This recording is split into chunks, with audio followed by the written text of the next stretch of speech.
Bonjour tout le monde, les Starseed et les Teraru. J'ai décidé de faire cette vidéo pour tous ceux qui aiment suivre les différentes sources de divulgation qui depuis quelques années commencent à fleurir un peu partout sur la planète. Et comme de plus en plus de lieux galactiques sont mentionnés, je vais tenter de vous en donner une petite représentation afin que vous puissiez peut-être un peu mieux vous figurer la géographie stellaire de notre quadrant galactique. Et peut-être même un peu au-delà. Je vous propose donc un petit voyage illustratif de différents lieux et de différentes races qui sont les plus couramment mentionnées dans les vidéos de divulgation galactique. Alors bien sûr, l'idéal, ça serait d'avoir une belle carte holographique, comme nos amis Exo, mais le temps que cette technologie devienne accessible pour tous sur Terre, je me rabats un peu sur un aperçu 3D. Pour ce faire, je vais utiliser un petit logiciel simple et gratuit qui s'appelle Our Galaxy et dont le catalogue s'avère déjà plutôt bien fourni, même si parfois il faut un peu tâtonner avec l'objet céleste que l'on recherche. Et puis après, il y aura toujours quelques éléments introuvables, puisque non répertoriés à ce jour dans le catalogue de cette application. Si vous êtes prêts, alors attachez vos ceintures, on commence notre voyage.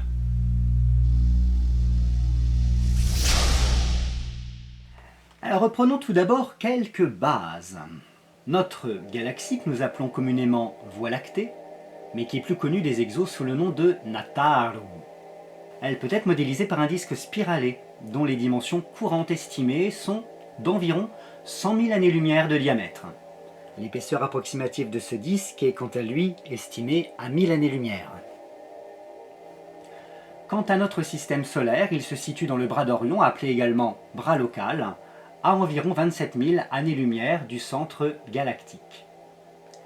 Et, comme on peut le voir, notre Soleil est légèrement au-dessus du milieu du plan du disque galactique. Maintenant que l'on sait à peu près où l'on est, voyons voir ce qui nous entoure.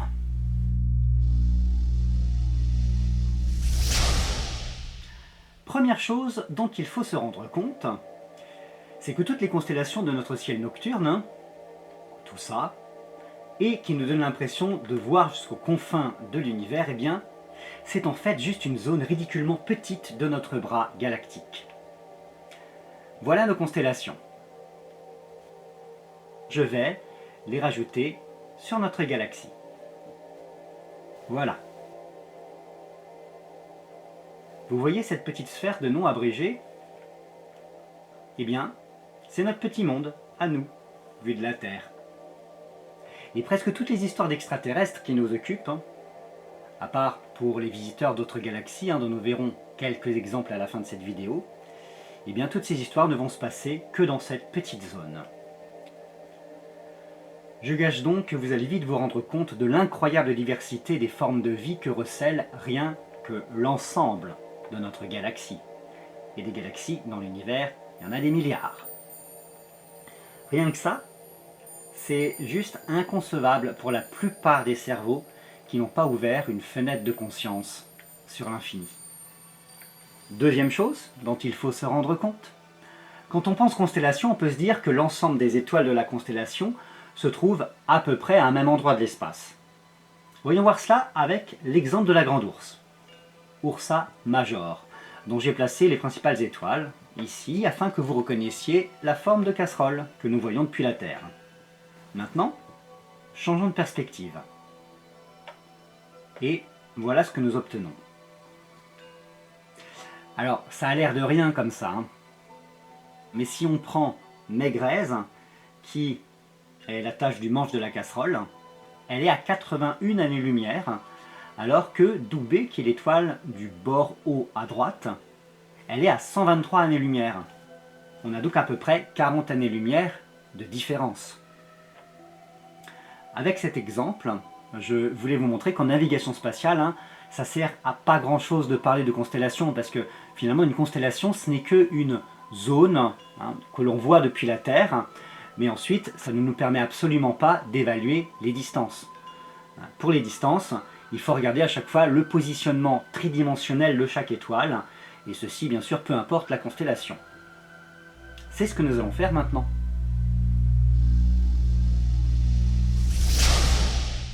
Commençons avec notre environnement immédiat et la zone de Rigil Kentaurus, c'est-à-dire Alpha et Beta Centauri, qui pour simplifier sont quasiment au même endroit, à peu près à 4,4 années-lumière, dans la constellation du même nom, et qui sont les systèmes, avec Proxima du Centaure, les plus proches du nôtre. Dans ce système, nous y trouvons plusieurs souches de type Man, donc d'origine lyrienne. Tout d'abord, des Sélosiens, ou les Sélosii, qui sont également connus pour être la race mère de la colonie terrestre des Télosii, qui ont élu domicile sous le mont Shasta, en Californie, en Agartha. À cela viennent s'ajouter des Daali, des humains de type Nord, et des Métones, de génétique Nord également. Alors si j'ai bien tout suivi concernant ces systèmes, durant l'hégémonie Nebu et Sicare, ils ont servi de plaque tournante pour le commerce d'êtres humains et de tout ce qui concerne notre génétique. Donc commerce d'esclaves, traite d'enfants, qu'ils soient hybrides ou terriens, ou même commerce de chair fraîche. N'oubliez jamais que depuis des éons, nous avons été considérés comme du bétail. Rien que dans la mémoire de notre âge, c'est-à-dire la mémoire de notre pauvre histoire revisitée par les programmes scolaires de notre chère famille Rockefeller, eh bien Adam en sumérien ancien, ça veut dire bétail ou animaux. Donc nous avons toujours été considérés comme le bétail des dieux.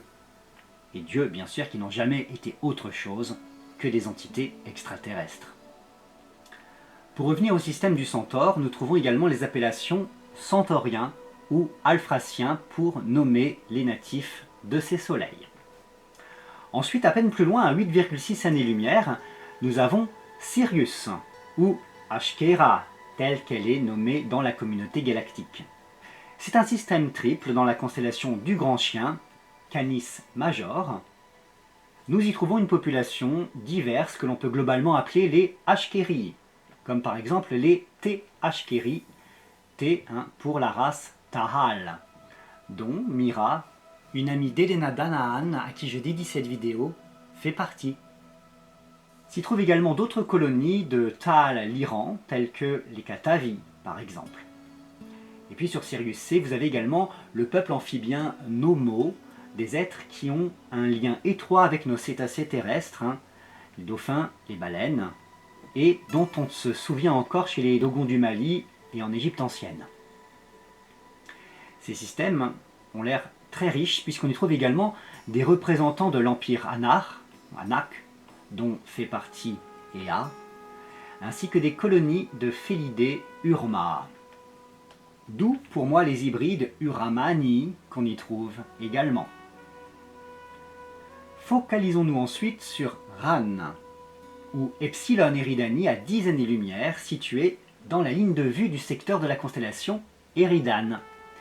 Ici, se sont établis les Kahel, une autre colonie Lyran issue de la race humanoïde des Ahel, ou plutôt Ahil, devrais-je dire, puisque le pluriel en L devient toujours il en langage galactique, en tout cas en pléiadien.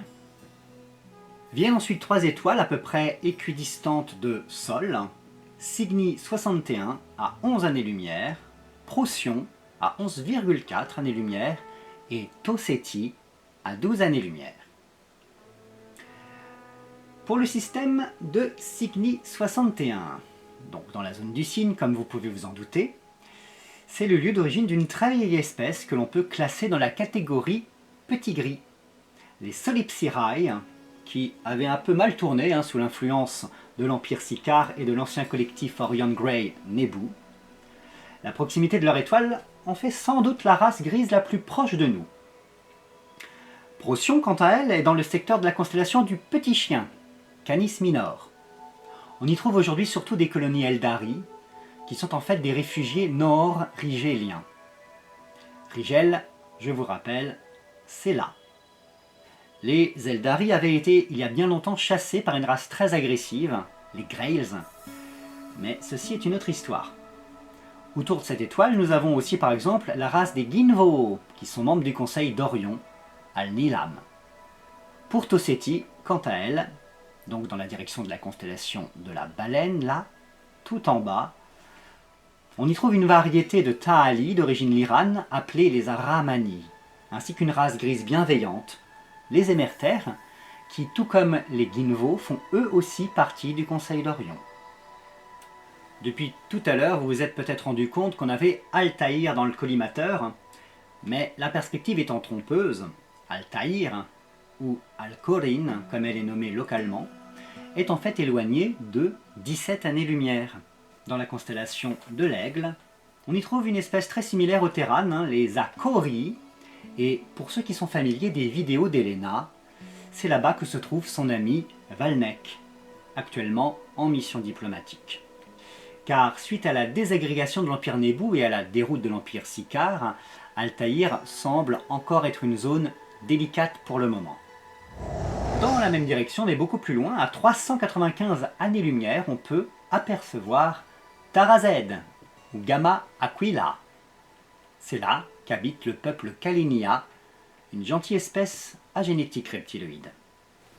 Bien que cette espèce n'ait pas trop de lien avec notre planète, je voulais l'inclure pour la belle représentation animée qu'en a fait Steve Zack, vers qui je dirige également toutes mes pensées de remerciement pour son beau travail d'illustration, et aussi pour rappeler que reptilien n'est pas forcément synonyme de danger ou de malveillance. Ensuite, remontons un peu vers le nord pour y trouver l'étoile Vega, Olmeca, à 25 années-lumière dans la constellation de la Lyre. C'est un système avec des colonies humanoïdes très hétéroclites. Des Ta'ali, des Ahil, des Adari, Elevar, Osman, Puxiti. Et puis c'est aussi la maison de la fameuse race féline des Urma. Alors bien que je n'ai pas pu trouver dans la petite base de données le système recherché, toujours dans la zone de la Lyre, si on suit la direction de Vega ici, mais beaucoup plus loin, à 1200 années-lumière, eh bien vous trouverez le système Kepler 62 qui est considéré comme le berceau des races de type Man, c'est-à-dire la base de notre génétique, avec les 4 souches principales, Lahan, Taal, Nor et Ahel. Et nous, en tant qu'hybrides terriens, nous possédons tous au moins un peu de sang de l'une de ces 4 races.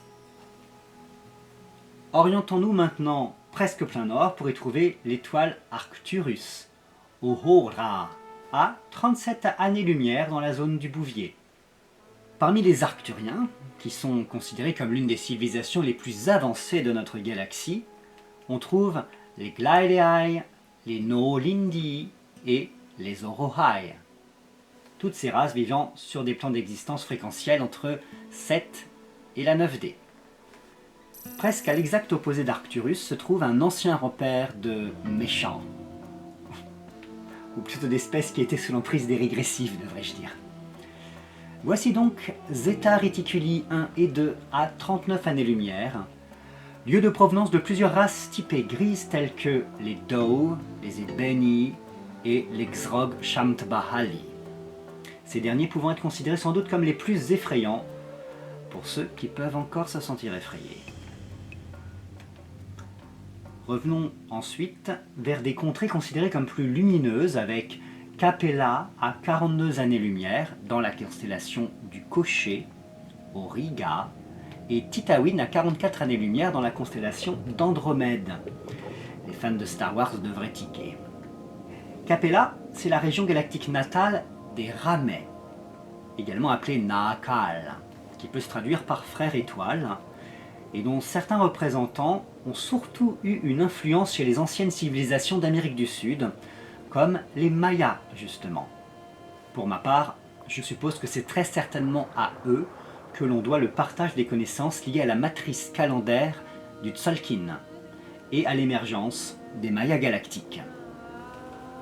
Pour Titawin, quant à elle, c'est le système hôte des Enae, lointain descendant d'une colonie Tal-Liran, qui se sont orientés sur des chemins de grande sagesse spirituelle, équivalent à peu près au niveau des Arcturiens Ho'ohai.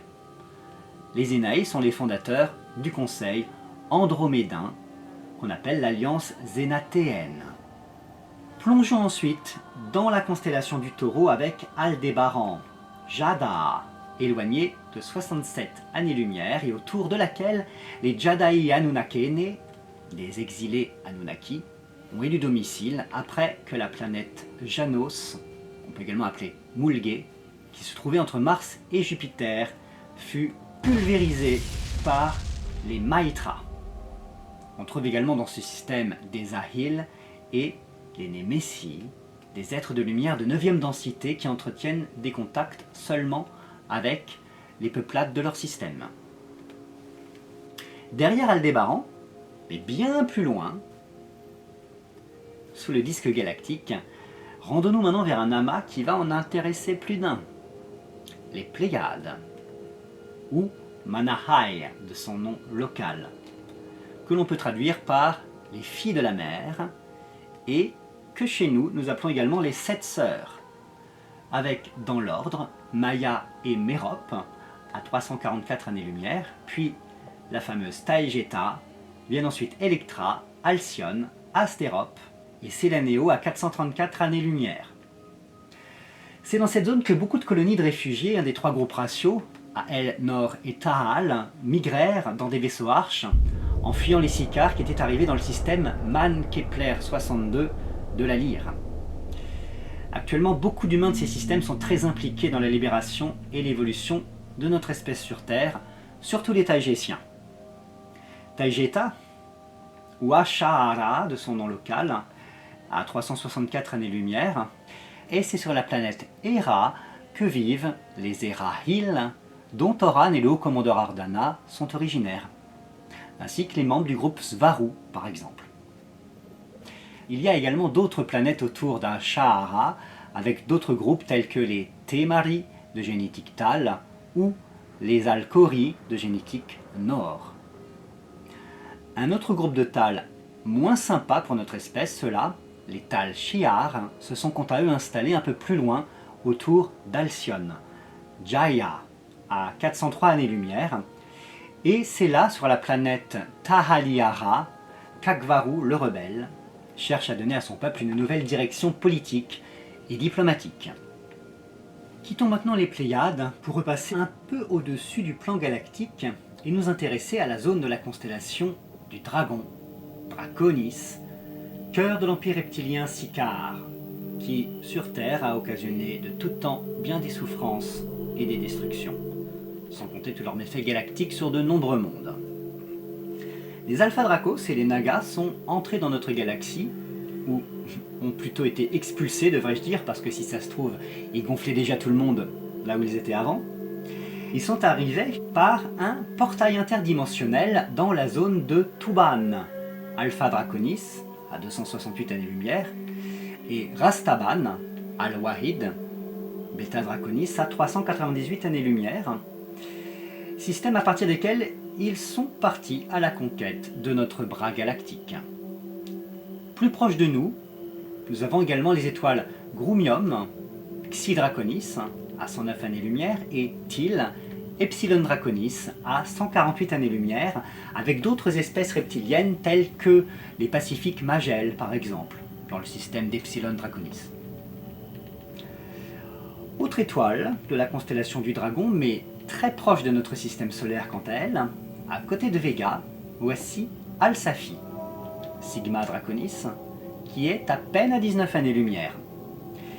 Et c'est le système natal de petits iguanoïdes hostiles, les Gyansahar, qui sont surtout connus pour leur pouvoir psychique et leur pratique de magie noire et de magie dimensionnelle, dont ont été férus pendant longtemps bon nombre d'organisations humaines désirant le pouvoir sur leurs semblables. Je pense que je n'ai plus besoin de citer des noms d'organisations à l'heure où je vous parle. Mais comprenez bien que pour les états d'esprit reptiliens, nous ne valons guère plus que de la vermine à manger ou à exploiter jusqu'à la moelle. Sur Terre, ça fait des milliers d'années que beaucoup de ces races reptiliennes ont toujours manœuvré dans l'ombre de nos humanités par l'intermédiaire de castes religieuses, de sociétés dites secrètes ou d'instances politiques ou économiques souterraines. Mais il est plus que temps que cela se termine désormais et que notre humanité se détache de ces soi-disant modèles paternelle, base d'un patriarcat pervers et mortifère. Quand un parent propose un modèle dysfonctionnel, c'est à l'enfant de le rejeter et d'en créer un autre qui est plus en accord avec les valeurs de son cœur. Et pour moi, c'est là où notre humanité en est actuellement. Entre écouter quelque chose qui vient de l'intérieur de nous, qui est connecté à notre être profond, et les miasmes reptiliens qui ont imprégné et pollué l'essence de qui nous sommes vraiment.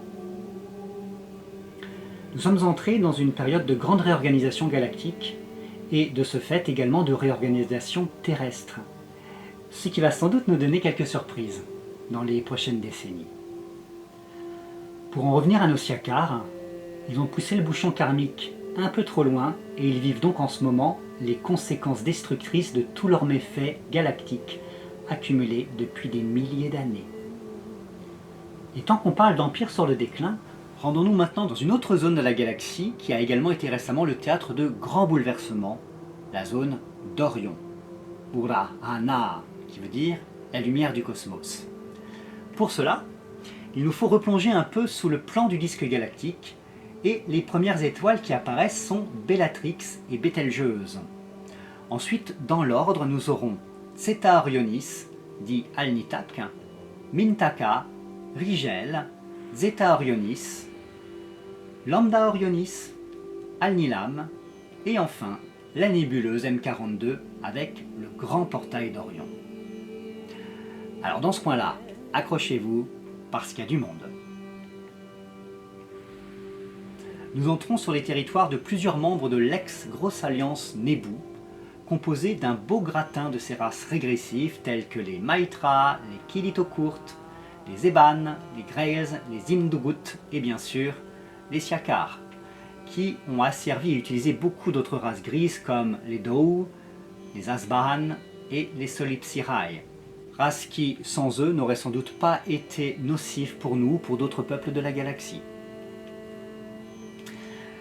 Revenons à Bellatrix, Uruud, à 400 années-lumière, qui abrite une grande diversité d'espèces, dont une race de reptiloïdes sauriens particulièrement avenante, ça se voit tout de suite sur leur visage qu'ils transpirent la gentillesse, les Zindugutk, qui sont particulièrement violents.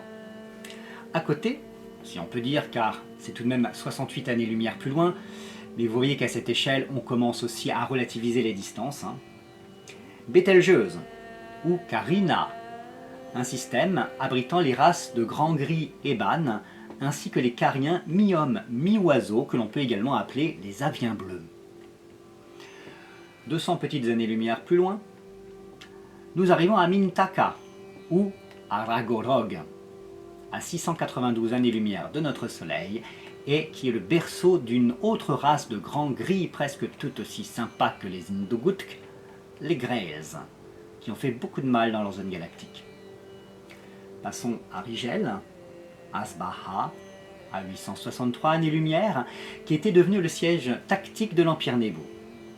Jadis, il y avait des races Ael et Nor qui habitaient ce système. Mais il fut réduit en esclavage par les Grails, qui les utilisèrent ensuite dans des programmes d'hybridation génétique par croisement avec des Shamt Baali gris de Zeta Reticuli, ce qui eut pour résultat la race des Asbanhu, qui furent ensuite utilisés comme modèle pour les programmes en développement d'hybridation humain-gris. Plus loin encore, entre 1100 et 1200 années-lumière, nous retrouvons des systèmes plus lumineux avec Lambda Orionis, également appelée Meissa, et la fameuse Alnilam, Zagara, siège du conseil du même nom. C'est dans cette zone qu'est établie une race très ancienne et devenue très sage, les Égarotes, dont Anax fait partie. Enfin, c'est tout au bout de cette chaîne d'étoiles que se trouve la fameuse nébuleuse portail d'Orion M42, à 1550 années-lumière, portail par lequel sont arrivés dans notre galaxie les Anunnaki, dirigés par l'empereur Anu, qui à l'époque était dans une dynamique expansionniste. Sur Terre, nous connaissons surtout l'empire Anak, par l'intermédiaire des deux fils de l'empereur Anu, auxquels nous sommes donc particulièrement liés. D'un côté, Enki'a, capitaine des vaisseaux planètes Nibiru, et grand mécène d'amour pour notre espèce humaine, joyau de la galaxie. Et de l'autre, Yu Enlil, grand chatham de la Terre, qui, toujours en sumérien, veut dire administrateur territorial, avec une foufourche. Les empreintes de ces deux êtres se retrouvent jusque dans notre génétique ADN pour le côté positif, mais aussi dans tous nos traumas reptiliens éducationnels, et donc de société, pour le côté négatif. Je continue avec quelques étoiles que vous avez vu passer au cours de cette présentation et que je voulais rapidement mentionner. Sunhail a 545 années-lumière dans la constellation des Voiles, qui est le lieu d'origine des Kilitokurt, une race de type grand gris, métamorphe qui plus est, et qui est l'une des plus anciennes de notre galaxie. On les appelle également les Grands Blancs. Et bien que plutôt autonomes dans leurs agissements, ils étaient liés à la coalition Nebu. Plus proche du centre galactique, nous avons également la célèbre Antares, à 554 années-lumière, en direction de ce que nous appelons la constellation du Scorpion. Parmi les races de ce système, nous avons par exemple les Ultimiens, mais également les puissants et très anciens Negumak Gnomopo, aux allures arachnoïdes, et qui ont fini par représenter un atout de poids, sans mauvais jeu de mots puisqu'ils font plusieurs mètres de haut, dans la riposte contre l'Empire Sicard, qui est en train de se prendre une monumentale dérouillée galactique, d'après ce que j'ai compris. Enfin, pour ceux qui aiment bien les canidés, voici un petit bonus avec Enif, ou Epsilon Pégasi à 690 années-lumière dans la zone de Pégase, qui est le système d'origine des Nando de Sixte Terrae, qu'on appelle également les Spatium Lupi, traduction les loups de l'espace. C'est un peu l'équivalent des Urma, mais version canine. Voilà en ce qui concerne notre petite zone galactique. Et si maintenant nous prenons un peu de distance, nous voyons aisément que tout cela tient dans un mouchoir de poche. Mais, pour finir, nous allons aller beaucoup, mais alors beaucoup plus loin. J'aurais beaucoup aimé vous présenter la localisation de certaines galaxies, telles que la NGC 7331, des Altéens, par exemple, ou celles d'autres races de semeurs, telles que les Ormondes. Malheureusement, le catalogue de Our Galaxy ne les a pas répertoriés dans sa base de données pour le moment. Donc les seules galaxies que j'ai réussi à trouver sont les suivantes. La galaxie d'Andromède, notre plus proche voisine, appelée également Megopei, à 2,5 millions d'années-lumière. C'est de là que proviennent la race régressive des Maitreyi, mais aussi celle des Etherians, qui, en tant que membres du groupe des semeurs, ont participé à l'avènement de notre race humaine hybridée. 12 fois plus loin, même si vous comprendrez que passé certaines technologies ou certains voyages Merkaba, le mot loin n'a plus grande signification, voici la galaxie Sombrero M104 à 30 millions d'années-lumière et qui est visible dans la constellation de la Vierge. C'est le lieu d'origine des Zacara Mantis, particulièrement représentatif de ce que l'on peut s'imaginer d'une race insectoïde, avec une conscience de ruche, malgré leur niveau d'évolution et leurs différentes castes. Quelques 5 millions d'années-lumière plus loin, voici la NGC 3521, donc à 35 millions d'années-lumière, d'où sont issus les Kregs, également membres des semeurs, qui ont donc participé au plan de construction de notre espèce sur Gaïa, dans le système Sol. Il y aurait bien sûr encore tellement à dire, mais voici déjà pour ce premier petit tour d'horizon galactique. Pour toutes les distances en années-lumière, je me suis bien sûr basé sur les données du logiciel Our Galaxy, même si ce n'est peut-être pas forcément parfaitement exact. Mais n'étant pas astronome de formation, je n'ai de toute manière aucun moyen de vérifier technologiquement ces données.